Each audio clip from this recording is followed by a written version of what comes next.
So the next debate that we're going to look at, or I suppose it's our very first debate because the previous two were issues, the issue of cultural bias and the issue of gender bias, is we're going to have a look at free will versus determinism. If you have a look on the specification, these are the terms that you must be aware of. So we're going to look at free will and determinism. You must know about because questions could be asked on hard determinism, soft determinism, biological, environmental and psychic determinism. And I would encourage you to know examples of each one, so not only be able to define the term but say, and an example of this is, and then look at year 1 or year 2 studies and for that as well. And also the idea of the scientific emphasis on causal explanations, the idea that science, without everything being determined in some way, then science is almost a pointless pursuit if it's all related to free will. So we can't predict anything because science is all about cause and effect and looking at making predictions. Different type of exam questions, so that there could potentially be some multiple choice ones.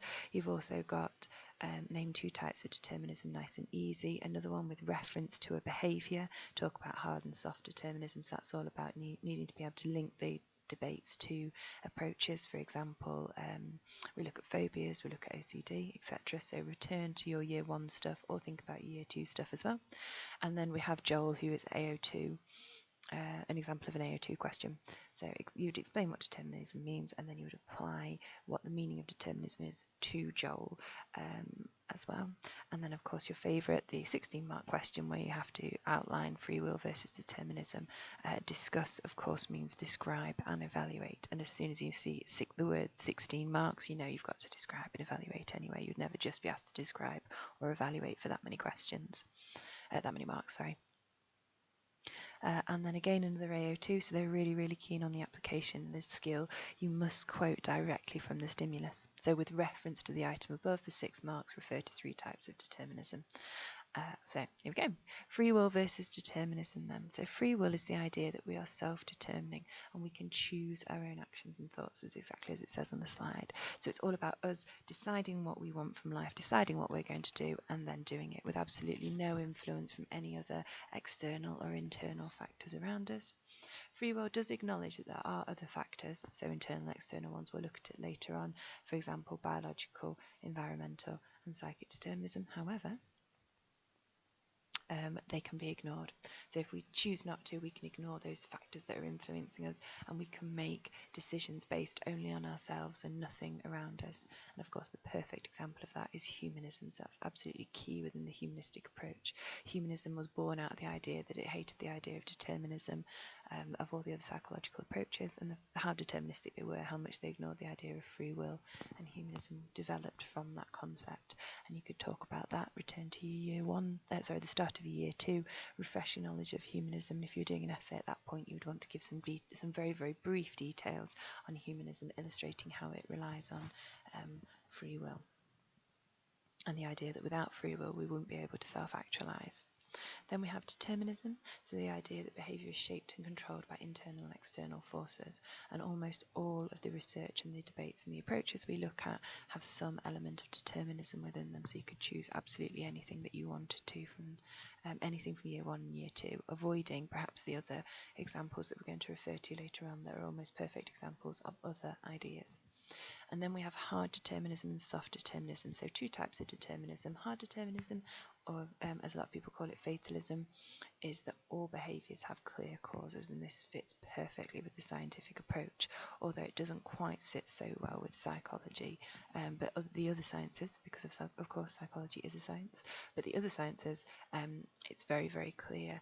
So in chemistry we know that if we do this, mix this and this chemical, then this reaction will happen, etc. So it's the hard determinism. There's no kind of the components of chemicals don't have any free choice about whether they respond or not. If these 2 chemicals are placed together, this will happen, and that's quite important, that cause and effect. A lot of psychologists don't feel quite so comfortable about that concept for various different reasons, you could argue, because they're kind of really sold on this illusion of free will. So a lot of psychologists and a lot of philosophers and lots of other people go with the concept of soft determinism, and this was absolutely vital in developing the concept of the cognitive approach.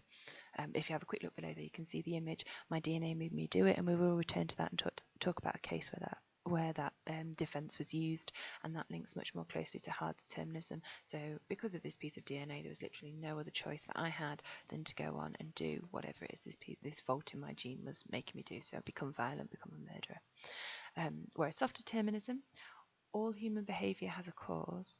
However, we do have some conscious mental control, and that's so that's where the cognitive approach links in, because of course you all know about internal mental processes. So all human behaviour are driven by different internal and external factors, such as biology, the environment, your genes, but we do have some conscious mental control, so we can stop and go, no, wait a minute, why am I doing this, or should I be doing this? And then the image there, life is like a game of bridge, which is just a card game. So life is like a card game. The hand you are dealt with represents determinism. The way you play it is free will, and that's a perfect kind of example, I think, personally, of soft determinism. So there are certain things that you have been delivered that you have to do, causes or influences that are in your life, but then there's a certain element about how you respond to those causes, generally through conscious mental kind of processing, that alter your behaviour. Hence why we see a lot of individual differences. We don't just see, as you can already presumably are thinking about the evaluation points, just because somebody has a certain thing doesn't automatically, either internal or external, it doesn't automatically mean that they will all follow this path. So that's quite interesting as well. And then we look at biological, environmental and psychic determinism. So biological determinism links exactly as you would expect to the biological theory and the concept that behaviour is only influenced by biological forces. And we think about the 5 different things we talked about in year 1, if you want to go and refresh your knowledge of those. But the key ones we're going to look at are genes, hormones and evolution. However, it does acknowledge an environmental influence too, so nature versus nurture. It does acknowledge that there is a debate around that. However, its significant influence is your biological makeup, the way that you are designed with your genes, your hormones, and because of not just you, but thousands of years before your evolution and how you evolved as well. All of those things will lead to certain behaviours.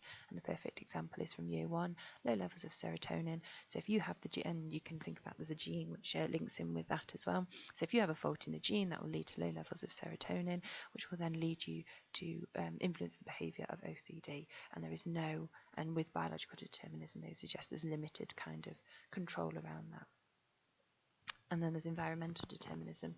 So again, quite clearly, much like biological determinism, this suggests that we're influenced by features in the environment. And the perfect example there is Skinner with conditioning, and you're looking at the 2-process model and different phobias. So Skinner was very, very famous for saying that free will was illusion.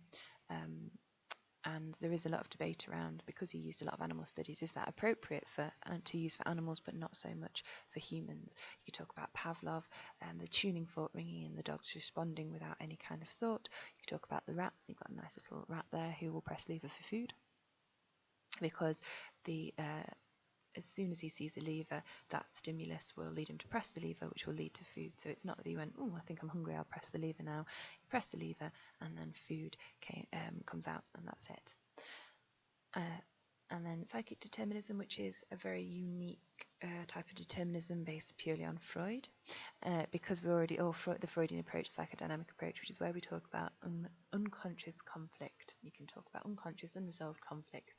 Go back, refresh your knowledge on Freud, your memories of all of those. All of that is about unconscious conflict. So you can talk about the conflict between the id, the ego, and the superego, or any of the conflicts that are experienced in the psychosexual stages as well. So think about the Oedipus complex, if that isn't resolved, anything like that. And then we have the scientific, so they're the 3 different types of determinism. And then we have scientific emphasis on causal explanations. That sounds really wordy and really complicated, but just remember that phrase, because it's directly mentioned on the specification. It could be directly used in an exam question, and you can generally just talk about determinism as a concept and how determinism allows us to remain scientific. So science is based on the idea of cause and effect and being able to make predictions. So without assuming that all human behaviour is deterministic, then, or in fact any kind of behaviour is deterministic, then it renders science essentially useless. Science is all about searching out and making predictions about behaviours. If we went wild, there's no, it's completely all about free will. There is no way of predicting human behaviour. Then psychology would be rendered pointless, which would be a bit of a shame, because obviously it's a fascinating subject. So science really relies on varying degrees of determinism. And then we have the evaluation points. So I've tried to keep some of them similar to the issues. However, because this is a debate, it is slightly different. But you do have the impact of determinism. So there are some negative consequences to focusing on determinism. The idea of denial of responsibility. So you've got Stephen Mobley, who committed a murder. He went in and shot somebody working in a pizza place, and he claimed that it was all to do with his family. They look back at this fault in his gene, and how different how family members who also had this were extremely violent. There's a fascinating article there on the Independent about "Do genes make you a criminal?" which I'd encourage you to read, looking at Stephen Mobley. You might not necessarily use all of that information in your essay, especially if it's the evaluation. You don't want a lot of description about it. However, it is really useful to have that deeper awareness, and it allows you to talk in more depth. Of course, the law is all based on the idea that we have free will and we make choices, so that would have a significant impact on the way that the law is processed, particularly in countries where there's, for example, the death penalty, or the use of prison, which is almost every country, I should imagine. So the idea that we are locking up or punishing or killing vulnerable people who essentially just have a fault in their DNA, or are responding to stimulus in the environment, whatever it may be. So that's quite a serious consideration. However, if we kind of said that the concept of free will was completely non-existent, then of course we would say that nobody was responsible for their actions, and that would cause lots of problems as well. So if you just want to explore that point. And then issues of treatment. So the idea that, determinism, particularly biological determinism, suggests that we display abnormal behaviours because we have something wrong with our genetics, with our biology in some way. So of course that immediately leads to the idea of drug therapies. However, if that's a suggestion, then we may block access to psychological treatments, because if it's our genes that are making us do everything, what's the point in focusing on our cognitive kind of internal mental process, and for example CBT. So it blocks very, very useful psychological treatments, and if you return to CBT or anything and have a look at that, you'll see that it is quite effective. You could use some percentages to kind of demonstrate how effective and how useful it is. And of course, if we block treatments to certain things, then it does have a negative impact on people's lives. However, without determinism, perhaps it wouldn't have led, particularly biological determinism, it wouldn't have led to the development of effective drug therapies as well. So it's, again, as always, and we'll come to this at the end point, it's about interaction, so a mixture of the two. And as you know, the most effective type of treatment is biological and psychological treatments together. So a course of drugs to support access, the most appropriate access to CBT or whatever it may be as well. And then we have genetic and environmental determinism. So you can argue that both of those are kind of incomplete explanations. So you have MZ example, very, very famous, and I have put several more links on the about additional reading, which is slightly complicated, but they are worth a quick look at. The idea that Fisher reviewed some articles from the 1930s and that kind of time, so very, very early on, and they found that concluded that MZ twins had a 50% concordance rate. If one twin had schizophrenia, there's a 50% likelihood that the other twin would as well, compared to around 15% for ZZ twins. And that's an extremely famous sort of figure and finding from review articles.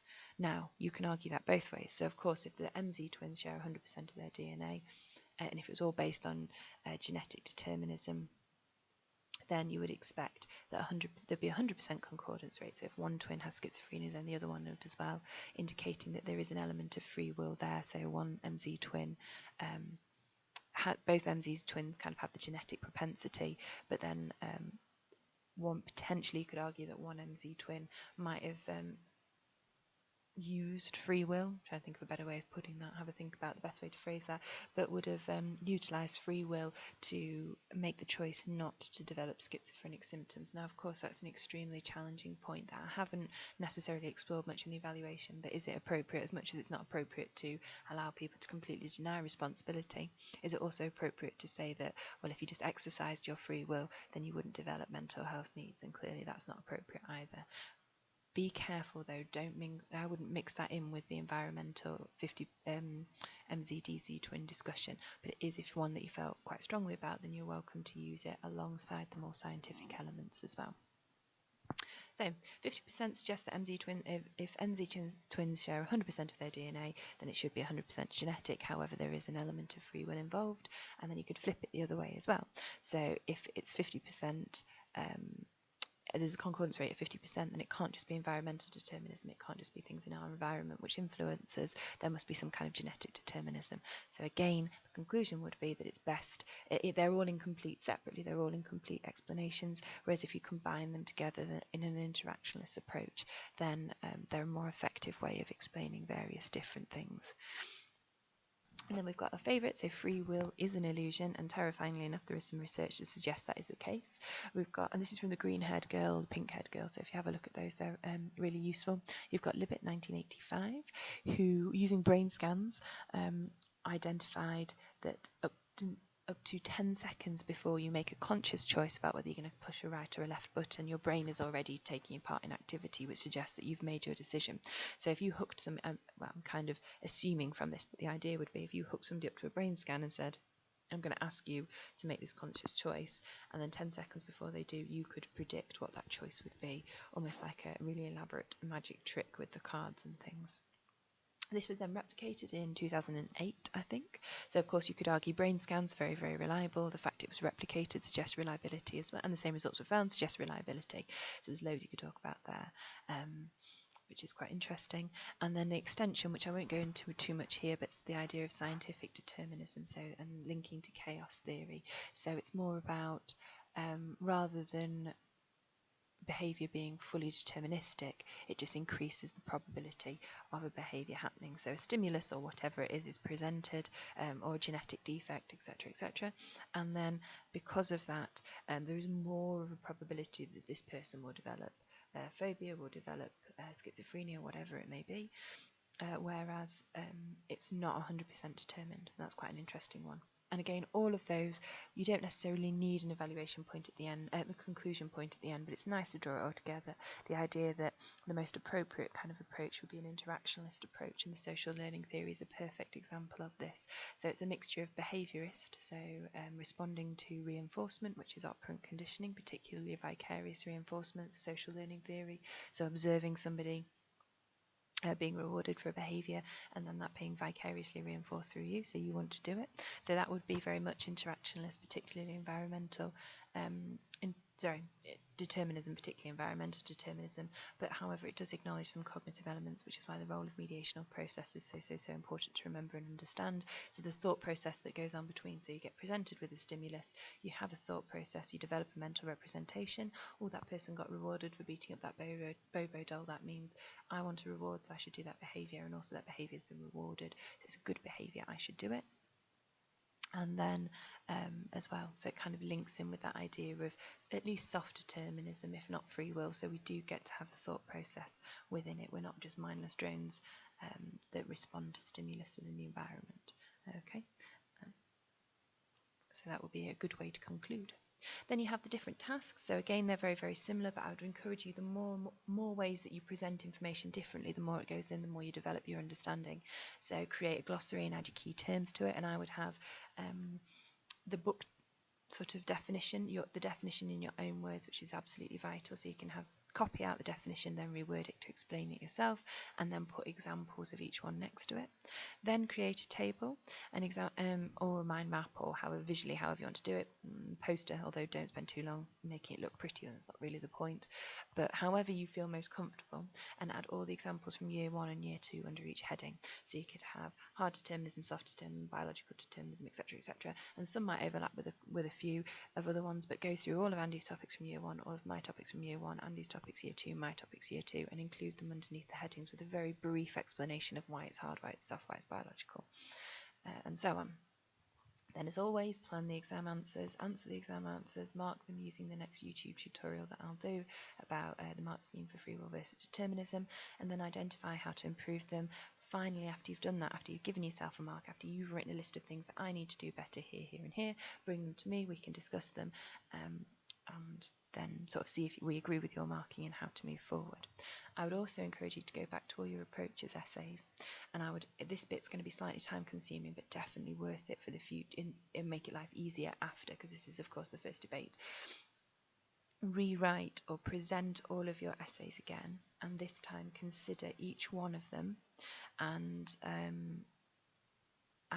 extend them, because of course a couple of people made the quite right point that so far you've only learned to do 12-mark essays, and now you're going to have to extend that to 16. The easiest way to do that is to stick an issue and debate on the end. It's not the only way, you do need to explore everything in more depth. That's one way of doing it. So I'd write out all of your essays, or maybe pick one approach that you think is the most appropriate to the free will versus determinism debate, one or two, and then rewrite them, explore them at a year 2 level as opposed to a year 1 level, and include that free will versus determinism issue at the bottom.